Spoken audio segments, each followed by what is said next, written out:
and so he emotionally was so stunted, or was so had been so severely neglected and abused, so he couldn't trust anyone.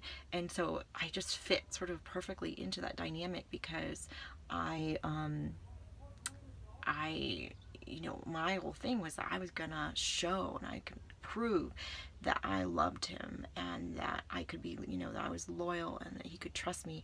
And the more that I tried to show him, and tried to prove this, the more he was triggered, the more, he tried to push me away and create an environment where I couldn't, where it was impossible. Like, I was basically, it was an impossible dynamic. And he was also an alcoholic. So yeah, so I had been drawn into relationships prior to this one that were abusive. They were not at the level of abuse, though. They were, they were verbally abusive. Sometimes there was, there's unavailability was the major theme. Someone, I was, attracted to men who were, addicted to substances, who weren't emotionally really available, who were self-absorbed, or, narcissistic. And then there was starting to be the last couple of guys before I met this guy. There was some physical abuse was starting to kind of come in. Actually, it was just one guy who was physically, well, one guy who was aggressive, in that he was like slamming doors, and he never like touched me, but it was kind of scary when he got angry. And then another guy who actually was like starting to push me and hold me down at one point, threw some water in my face, who, was really humiliating to me. All things that were connected to things I experienced in my childhood, and things I guess I tolerated as an adult, because it was familiar, because there were other parts that I was getting. And so it's that, that trauma bonding, where as a child, I needed to attach, I needed to, be loved. And so I just kind of focused on the parts where I was getting my needs met, which is a natural thing that children do. It's just, psychologically, it's something that we have to do to survive.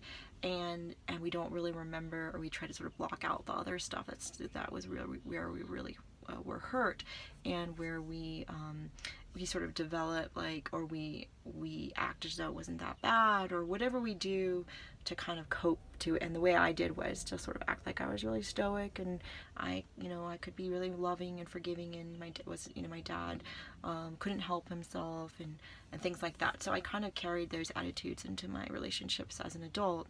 And then I got into this relationship, and it was not very long, and it was only 6 weeks total, but it shocked me to my core. It like woke me up to this realization that I had been tolerating and accepting treatment, and the way that I communicated with myself, the way that I talked to myself, was was mirrored by this person. So I saw like how much I like blamed myself, and had all this internalized, shame, and how I really struggled with like thinking like, well, maybe he's right, like I do have these issues, and I need to fix these things. And so he would always like, kind of turn it around. On the one hand, he was like giving me all this like positive, making me feel special,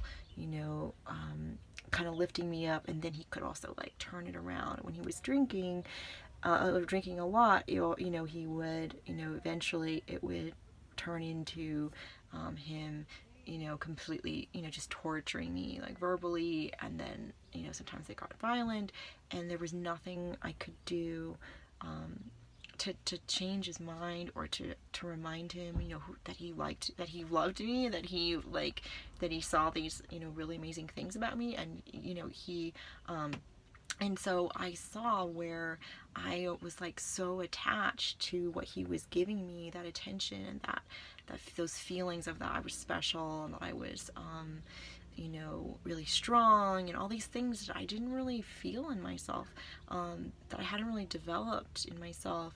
And he could give that to me, and he could take it away, and that made me do everything in my power to try to get that love back, to try to get him to see me again, to see.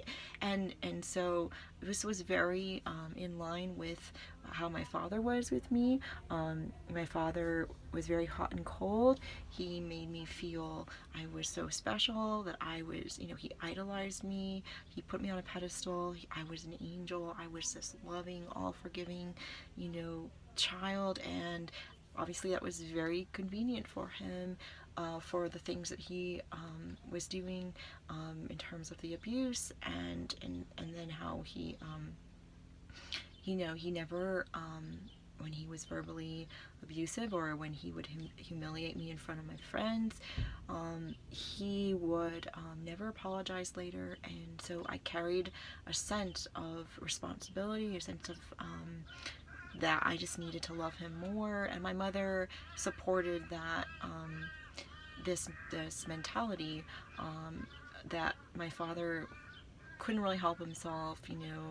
He had been really sick when he was younger. He almost died of cancer when he was a teenager, and that he had PTSD. We didn't even talk about PTSD, but looking back, I can see that he had PTSD. But basically, that he couldn't help himself. That that we needed to feel sorry for him on some level, and that's how I handled it.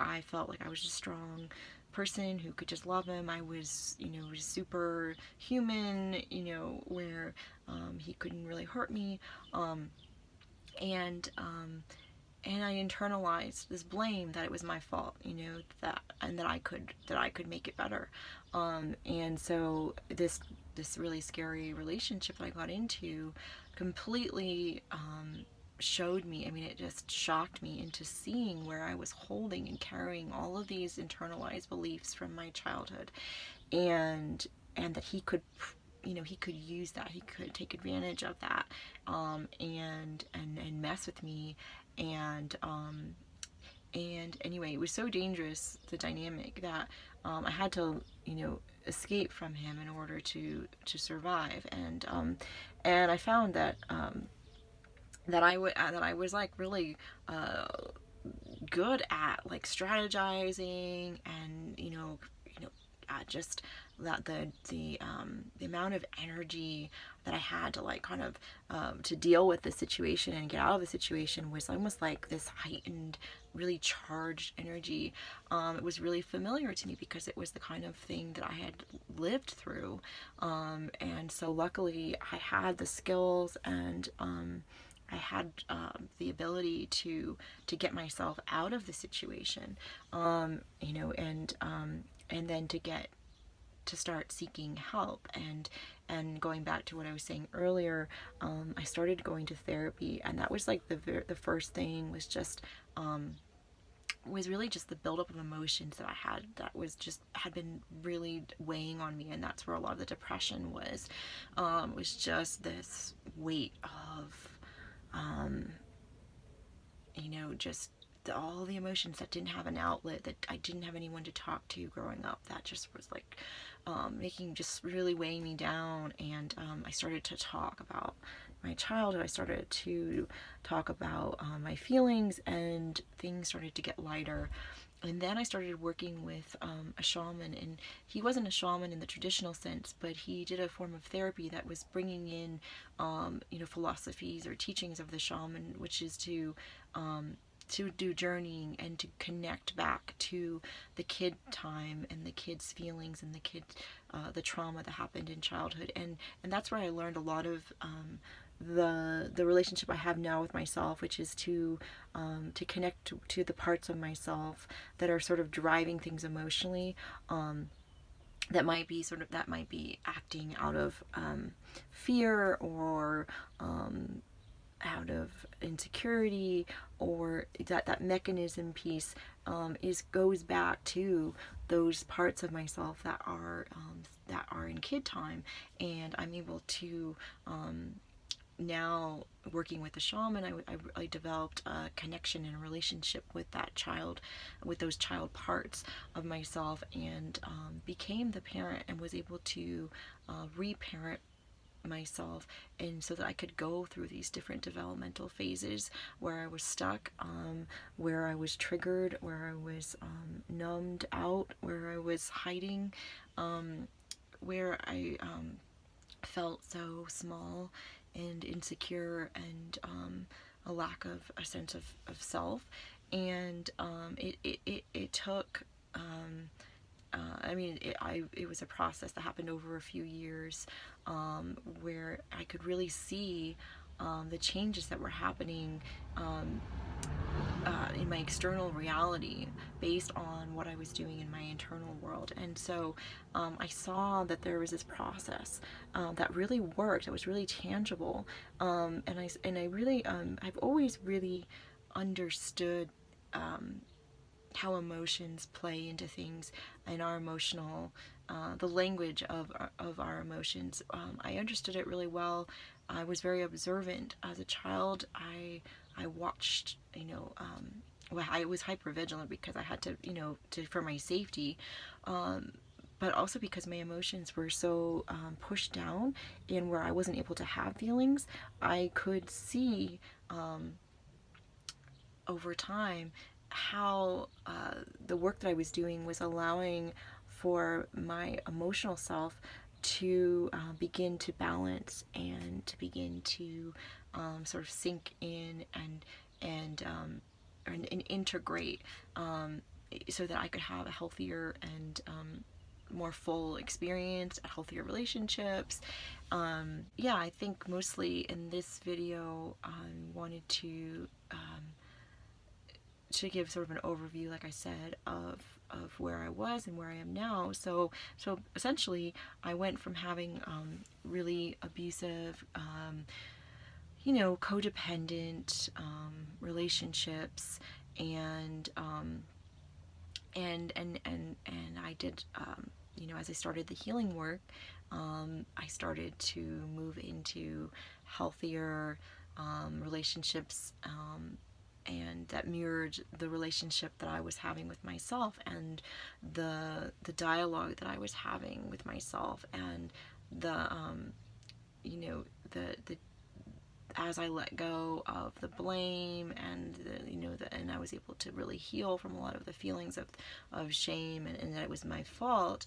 I could see that how I was relating to other people was also starting to change, and who I would let into my life, and my ability to discern in relationships was also shifting.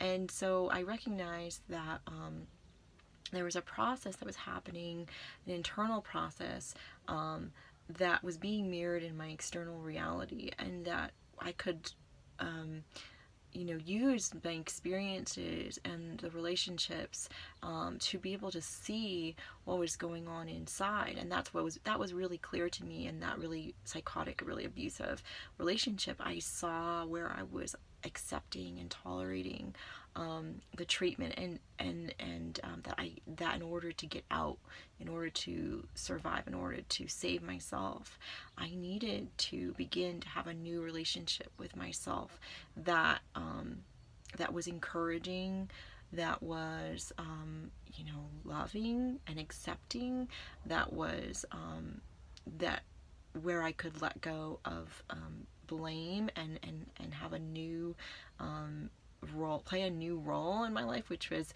to not just do for others, but to begin to really give to myself, and to begin to bring my power back into myself, and to be able to set boundaries with people that were not nourishing, or really meeting me where in a healthy way.